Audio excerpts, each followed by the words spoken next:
Hello dear students, welcome to ASC starter. मैं आपको इस वीडियो में साइकिल 1 में ना जो इंग्लिश का पेपर हुआ था ना, तो उसी को आंसर के साथ यहाँ बताने जा रहा हूँ।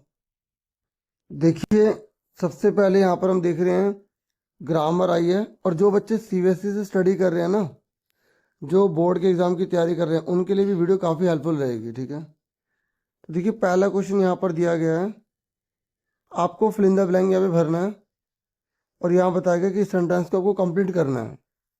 तो यहाँ पे लिखा है मिस्टर शर्मा जो है वो बहुत ज़्यादा खुश हैं, बताते हुए कि जो तुम्हारा प्रपोजल है ना स्कूल प्रोग्राम के लिए, वो प्रिंसिपल के द्वारा क्या कर लिया गया है, अप्रूव कर लिया गया है। तो ये पैसिव फॉर्म में लिखा था, तो इसका आएगा हैज़ बीन अप्रूव्ड।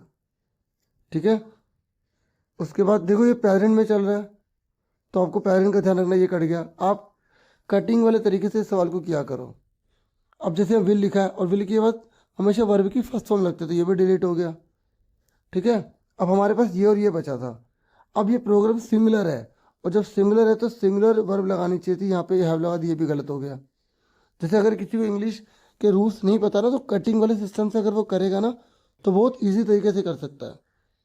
ठीक है, अगर मैं जो वीडियोस बनाता हूँ अगर आपको समझ में आती हैं, अच्छा लगता है, तो आप मुझे मोटिवेट करने के लिए लाइक और सब्सक्राइब करें, कमेंट करें, ताकि मैं और ऐसी वीडियोस ला सकूँ। मुझे लगे यहाँ पे मैं अच्छा पढ़ा रहा हूँ इसलिए। ठीक है, सेकंड क्वेश्चन है, रिया और सिया, उन दोनों में बातचीत चल रही है। तो यहाँ पे आपको क्या करना है, रिया के क्वेश्चन को रिपोर्ट करना है। रिपोर्ट का मतलब होता है, इसको ना आपको रिपोर्टिंग स्पीच में कन्वर्ट करना है। नरेशन होती है ना, narration, direct and direct speech, वो आपको यहाँ पे करना है। ठीक है, रिया के क्वेश्चन को आपको रिपोर्ट करना है। तो रिया ने क्वेश्चन पूछा है कि have you completed this assignment for tomorrow, क्या तुमने इस असाइनमेंट को कल के लिए पूरा कर लिया है। अब रिया किससे पूछ रही है, सिया से पूछ रही है। अब मुझे कैसे पता पूछ रही है, यहाँ पे क्वेश्चन मार्क लगा हुआ है। फिर हमें देखना पड़ता है क्वेश्चन मार्क किस किस से लगा हुआ है, हेल्पिंग वर्ब की वजह से। जब हेल्पिंग वर्ब की वजह से क्वेश्चन मार्क लगा होता है ना, तो हमें ना क्या करना होता है, इफ लगाना पड़ता है।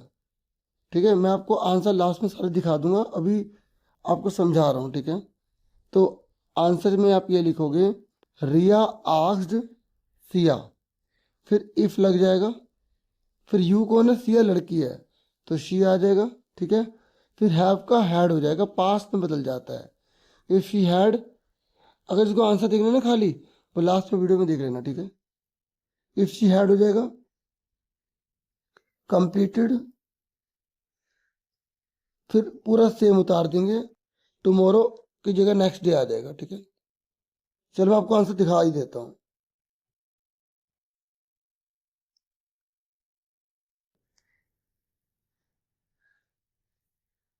ठीक है, देखिए ऐसे लिखना है आपको, Riya asked Siya if she had completed the assignment for the next day. ठीक है, ठीक है, तो क्वेश्चन क्वेश्चन ना लिखे, क्वेश्चन से साथ में ले लेते हैं। ठीक है, फिर नेक्स्ट है, यहाँ पर आपसे बोला गया प्लीज नोट दैट, ये नोटिस की तरह दे रखा है, फिल इन द ब्लैंक।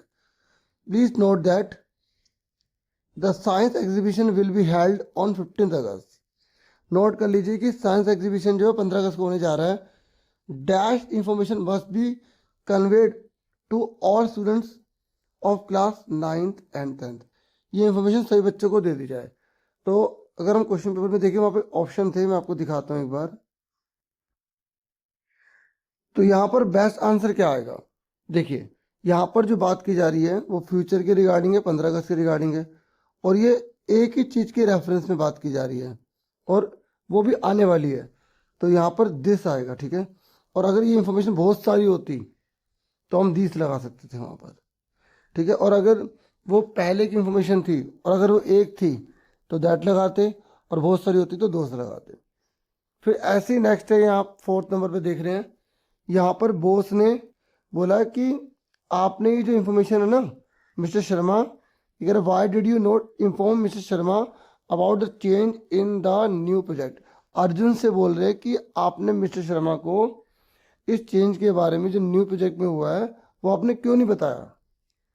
तो अर्जुन ने बोला, सर मुझे माफ़ कर दीजिए, ये जो इन्फॉर्मेशन थी मेरे माइंड से निकल गई थी, स्लिप्ड हो गई थी।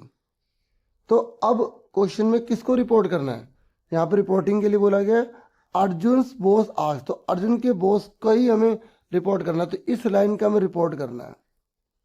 तो मैं आपको बताऊं, मैंने रिपोर्टिंग स्पीच के रिगार्डिंग बहुत बड़ी वीडियो बना रखी है 1 घंटे की। तो आप रिपोर्टिंग स्पीच लिखेंगे एएससी स्टार्टर लिखेंगे, आपको वीडियो मिल जाएगी। चैनल का नाम है ना एएससी स्टार्टर, वही लिख लेना।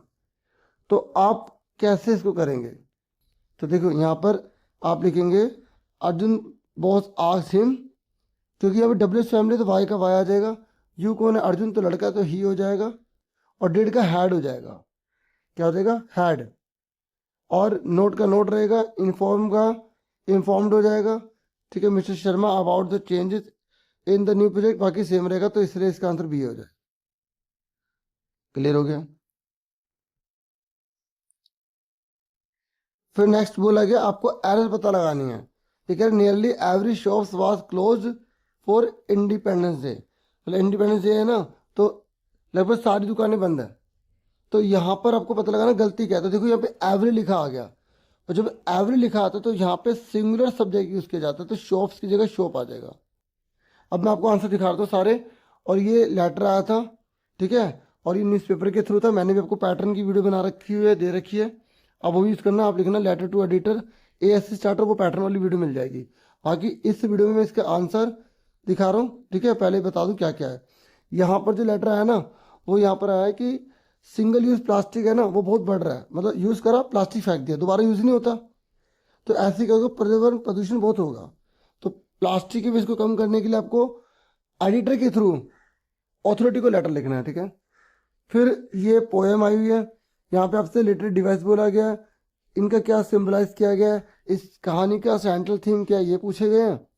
फिर आपकी जो बुक है उसमें से यहाँ पे क्वेश्चन आंसर पूछे गए थे, और ये जो बॉल पोएम है इसके रिगार्डिंग आपको बोला गया कि इसके रेफरेंस में आप बताइए कि यहाँ पर बॉल पोएम में क्या लेसन दिया गया है। यहाँ पर रिस्पॉन्सिबिलिटी सिखाई गई है, मेन चीज। अब हम आंसर की तरफ चलते हैं। देखिए देखिए, लेटर राइटिंग यहाँ पे बहुत इजी लैंग्वेज में लिखी हुई है, आप पढ़ सकते हैं। ठीक है, देख लो आप।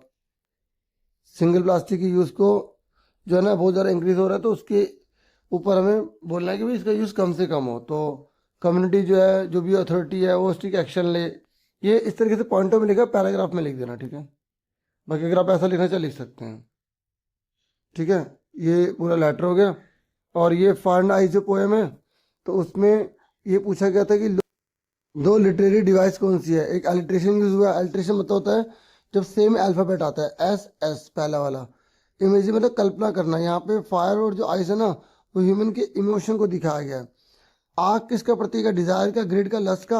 आइस किसका प्रतीक है, हेटेड का, इंडिफरेंस का, क्यूरियोसिटी का।